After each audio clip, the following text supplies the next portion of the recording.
Haleluya. Selamat pagi, puji Tuhan. Kita bertemu lagi Bapak Ibu Saudara yang dikasihi dalam Tuhan Yesus Kristus. Dalam pemberitaan firman Tuhan yang mendatangkan kekuatan, memberikan semangat, kehidupan yang baru yang penuh pengharapan bagi saudara dan saya. Karena firman Tuhan itu selalu hidup dan mampu menghidupkan kita. Kita langsung lihat Alkitab kita dalam 1 Tesalonika pasal 5 ayat 1 sampai 11. Saya akan bacakan untuk saudara dengan judul berjaga-jaga. Tetapi tentang zaman dan masa saudara-saudara tidak perlu dituliskan kepadamu. Karena kamu sendiri tahu benar-benar bahwa hari Tuhan datang seperti pencuri pada malam. Apabila mereka mengatakan semuanya damai dan aman, maka tiba-tiba mereka ditimpa oleh kebinasaan seperti seorang perempuan yang hamil ditimpa oleh sakit bersalin. Mereka pasti tidak akan luput.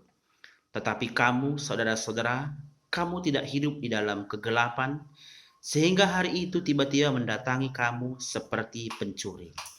Karena kamu semua adalah anak-anak terang dan anak-anak siang, kita bukanlah orang-orang malam atau orang-orang kegelapan. Sebab itu, baiklah jangan kita tidur seperti orang-orang lain, tetapi berjaga-jaga dan sadar. Sebab mereka yang tidur, tidur waktu malam. Mereka yang mabuk, mabuk waktu malam.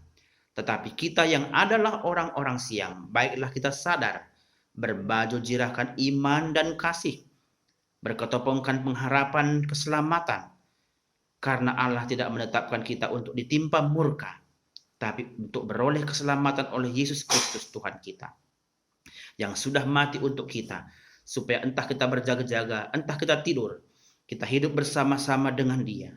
Karena itu, nasihatilah seorang akan yang lain, dan saling membangunlah kamu seperti yang memang kamu lakukan. Haleluya, puji Tuhan. Bapak Ibu yang dikasihi Tuhan, saudara dengar apa yang saya bacakan?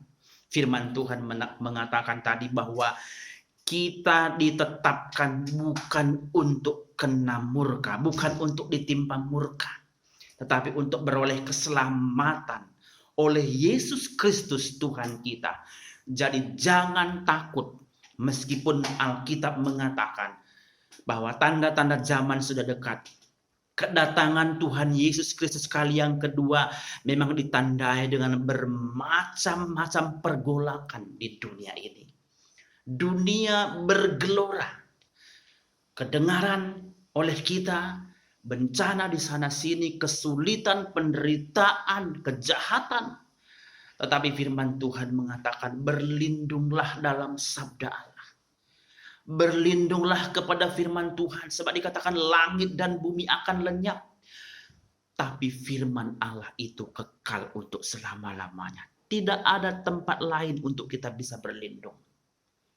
Pemazmur mengatakan, aku melayangkan mataku ke gunung-gunung. Dari manakah datangnya pertolonganku? Pertolonganku dari Tuhan. Pertolongan kita hanya dari Tuhan.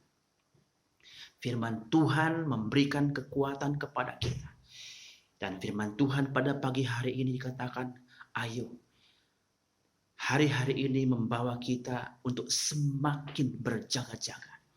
Semakin melihat kondisi iman kita, apa kita makin dekat dengan Tuhan, apakah kita makin kuat dalam firman Tuhan. Itu yang kita butuhkan.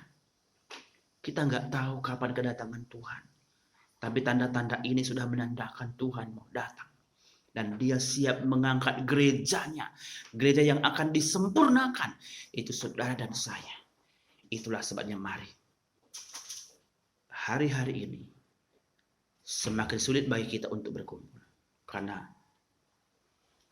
wabah, penyakit yang sedang menimpa seluruh dunia. Tapi di rumah jangan santai-santai. Baca terus firman Tuhan. Berdoa dengan sungguh-sungguh. Bangun misbah keluarga. Supaya keluarga kita diselamatkan oleh Tuhan. Supaya keluarga kita kuat. Dan keluarga kita dikatakan mengalami keselamatan. Masa-masa penantian kita tidak tahu sampai batas kapan. tapi tetaplah di dalam Tuhan. Tetap dalam perlindungan Tuhan. Tetap dalam firman Tuhan. Karena hanya firman Tuhan yang memberikan pengharapan baru. Yang meneguhkan hati kita, iman kita di dalam Tuhan. Puji Tuhan. Saya tidak memperpanjang firman Tuhan. Tapi berjaga-jaga di dalam Tuhan. Tetap kuat. Dan tetap semangat. Puji Tuhan. Tuhan memberkati kita. Selamat Paskah.